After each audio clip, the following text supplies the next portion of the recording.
Praise the lord. దేవునికి స్తోత్రములు కలుగునుగాక. ప్రియమైన దేవుని బిడ్డలారా, ఈ డైలీ బ్రెడ్ కార్యక్రమానికి ప్రేమతో మిమ్మల్ని ఆహ్వానిస్తూ ఉంటున్నాను. శ్రద్ధతో, చాలా భయభక్తులతో దేవుని వాక్యాన్ని మనం విందాము. ఏమని బాగున్నారు కదండి? మా కొరకు మీరు ప్రార్థన చేయండి, మా కుటుంబం కొరకు ప్రార్థన చేయండి, అలాగే పరిచర్య కొరకు ప్రార్థన చేయండి. అలాగే మీరు యూట్యూబ్లో చూస్తున్నారు కదండి, చింతల్లి షైన్ గురించి కూడా, అంటే మా అమ్మాయి కొరకు కూడా మీరు ప్రార్థన చేయండి. అటు ఎగ్జామ్స్, అలాగే ఇప్పుడు 10th అండి, ఎగ్జామ్స్ జరుగుతున్నాయి. ఫిబ్రవరిలో బోర్డ్ ఎగ్జామ్స్ ఉంటాయి. కాబట్టి మీరు మీ వ్యక్తిగత ప్రార్థనలో ఎత్తి పట్టాలని కోరుకుంటున్నాను. ఇప్పుడు 10th అమ్మాయి, మీ కొరకు తప్పకుండా మీరు మా అమ్మాయి కొరకు మీరు మీ ప్రార్థనలు ఎత్తి పట్టండి. Praise the lord. హల్లెలూయా. ప్రియమైన వారలారా, ఈ రోజున ఈ పూట దైవ ధ్యానముగా క్షమించుట గురించి మనము ధ్యానిద్దాం కాసేపు. లూకాసు వార్త 6వ అధ్యాయము 38 ఇలా ఉందండి. 6వ అధ్యాయం 38. క్షమించుడి, అప్పుడు మీరు క్షమించబడుదురు. ఏంటండి? స్వయన ప్రభువే అంటున్నాడు, క్షమించుడి, అప్పుడు మీరు క్షమించబడుదురు. మనం క్షమించబడాలంటే మనము ఇతరులను క్షమించాలి. ఫస్ట్ ఆఫ్ ఆల్గా, మొట్టమొదటిగా మనము ఇతరులను క్షమించినప్పుడే మనము క్షమించబడతాం. మత్తయి సువార్త 18వ అధ్యాయము, మత్తయి సువార్త 18వ అధ్యాయము, అక్కడ ఒక వ్యక్తి యజమానునికి అప్పై ఉన్నాడు, అప్పుబడ్డాడండి. అయితే అక్కడ జరిగిన సన్నివేశాలు మనం చూద్దాం. 18వ అధ్యాయము 21 నుండి నేను చదువుతానండి.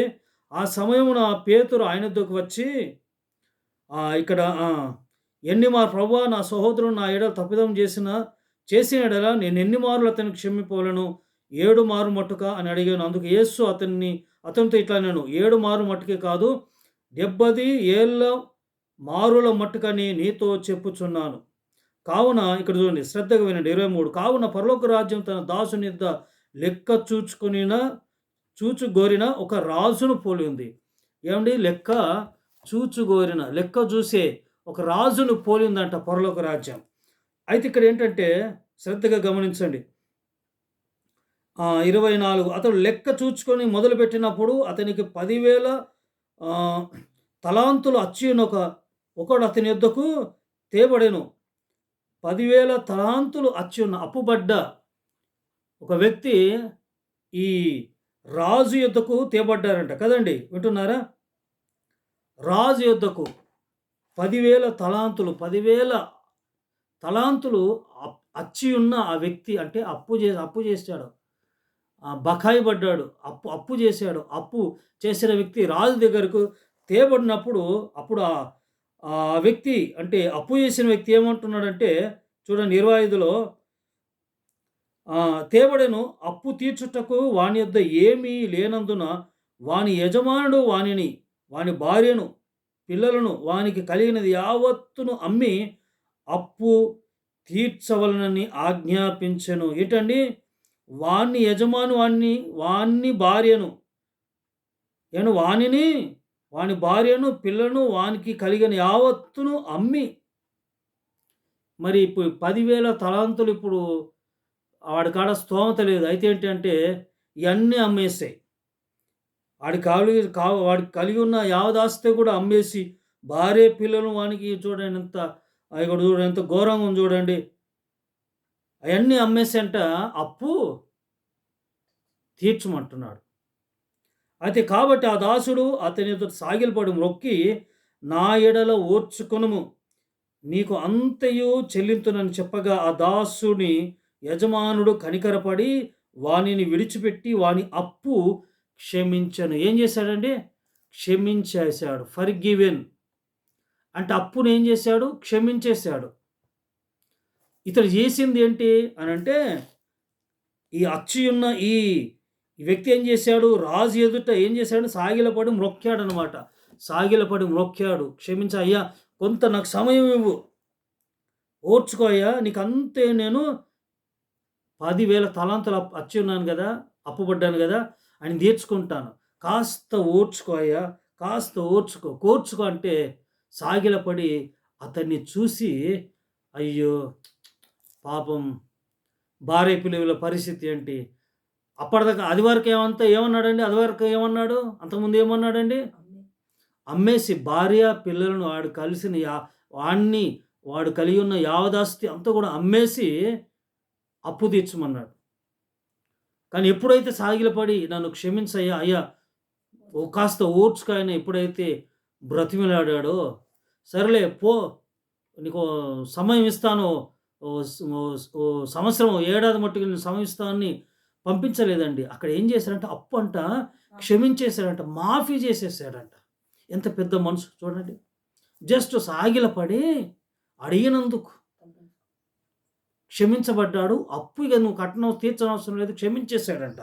అయితే వీడు ఏం చేశాడు? క్షమించబడినాడు ఆ దాసుని యజమానుని కనికరపడి వాడిని విడిచిపెట్టి వాని అప్పు క్షమించాను. అయితే ఆ దాసుడు బయటికి వెళ్ళి తనకు 100 దేనారములు అచ్చి ఉన్న తన తోడి దాసులతో కొన్ని చూచి వాని గొంతు పట్టుకొని నీవు అచ్చి ఉన్నది చెల్లించుమనెను. ఇక్కడ చూడండి ఏమండి, వీడికి కూడా ఒక స్టోరీ ఉంది.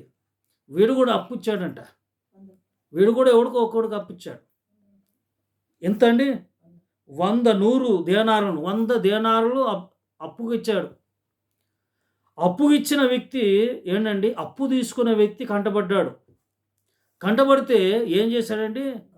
గొంతు పట్టాడు, గొంతు పట్టుకున్నాడు. ఏంటండి? అప్పు ఇస్తావా చస్తావా? ఇక్కడ ఏమంటున్నాడు? నీవు అప్పు చేసింది చెల్లించు. అందుకు వాడిని తోడుదా సాగిలపడి వీడు కూడా సాగిలపడ్డాడంట. సాగిలపడి నా ఎడలో ఓర్చుకో, కాస్త ఓర్చుకో, నీకు చెల్లించేదనని వానిని వేడుకొనెను గాని వాడు ఒప్పుకొనక అచ్చి ఉన్నది చెల్లించు వరకు వాని చెరసాల్లో వేయించాను. ఏమండి, 10,000 తలాంతులు అచ్చి ఉన్న అప్పుబడి ఉన్న 10,000 ఏంటంటే 10,000 తలాంతులు 10,000 రూపాయలు అనుకోండి, 10,000 రూపాయలు అప్పుబడి ఉన్న రాజుకి ఏం చేశాడు? క్షమించాడు కదా. అయితే ఆఫ్టర్ ఆల్ 100 దేనారాలు 100 రూపాయలు అనుకోండి, దేనారానికి ఒక లెక్క ఉంది కానీ చెప్తున్నాను ఉదాహరణగా. ఎంతండి? ఎన్ని దేనారాలు?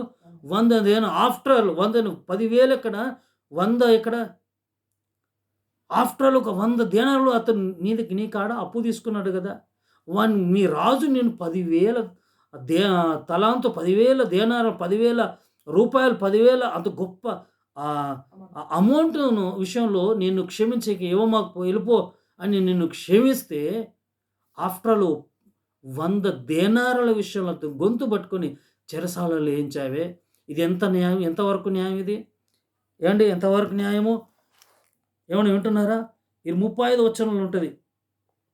మీలో ప్రతివాడు తన సహోదరుని హృదయపూర్వకము క్షమింపని ఎడల నా పరలోకపు తండ్రియు ఆ ప్రకారం మీ ఎడల చేయనేను. ఏమండి, మనం ఒకరిని మనస్ఫూర్తిగా క్షమిస్తేనే మనము క్షమించబడతాం. మనలను పరలోకపు తండ్రి క్షమిస్తాడు, మన తండ్రి మనల్ని క్షమిస్తాడు. మనం ఒకరిని క్షమించకపోతే మనల్ని దేవుడే క్షమించాడంట. మనం క్షమించకపోతే దేవుడే క్షమించాడు మనల్ని. మనం ఒకరి ఏడల మనము కఠినంగా ఉంటే దేవుడు కూడా మన ఏడల కఠినంగా ఉంటాడు. చివరికి ఒక మాట చదివిస్తానండి. కొలస్సీ 3:13. కొలస్సీ 3:13 అండి. నేను చూడండి గబగబా సమయం మనకి. కొలస్సీ 3:15 13 అండి. 3:13 క్షమించాలి. ఏముంది ఇక్కడ 3:13లో? ఎవడైనా తనకు హాని చేసిన ఒకడు అనుకుని ఎడల ఒకరినొకడు సహించుచు ఒకరినొకడు క్షమించుకునుడి. ప్రభు మిమ్మును క్షమించినలాగున మీరును క్షమించుడి. ఏమంటున్నాడండి? హాని చేసుకోవద్దంట, క్షమించుకోండి, ఒకరికొకరు క్షమించుకోండి. ప్రభు క్షమించిన రీతిగా ప్రభు క్షమించాడు కదా మనల్ని, అలాగే మనం కూడా ఇతరులను క్షమించాలి. పగలు ప్రతీకారాలతో ఊరికైనా ఊగిపోతూ ఉంటే ఏమండి, దేవుడు కూడా క్షమించడు మనల్ని. దేవుడు కూడా క్షమించడు. కాబట్టి ఉదయకాల సమయంలో మనము ఒకరికొకరము క్షమించుకుందాం. హాని చేయకుండా ప్రేమతో క్షమా హృదయంతో మనము సాగిపోదాం. అట్టి కృప, అట్టి భాగ్యం మనకు కలుగునుగాక. ఆమేన్. పరిశుద్ధుడా మహోన్నతుడగు తండ్రి, మీ పాదాల వందనాలు తెలియజేస్తూ క్షమించుడి, అప్పుడు మీరు క్షమించబడతారు. సహించుకునండి ఒకరి అపరాధులు ఒకరు, ఎవరు హాని చేసుకోకండి, క్షమించుకోండి అని మాతో మాట్లాడిన వందనాలు తెలియజేస్తూ, మేము ఒకరిని క్షమిస్తేనే మేము క్షమించబడతాం. మీరు మమ్మల్ని క్షమించకపోతే మేము క్షమించబడము. మీరు మమ్మల్ని క్షమించరయ్యా తండ్రి. మంచి మనసు, మంచి హృదయం మాకు దయచేసి ఇతరులను క్షమించి ప్రేమించే హృదయం మాకు దయచేయమని యేసు నామమున ప్రార్థిస్తున్నాను తండ్రి. Amen. God bless you. God bless you all.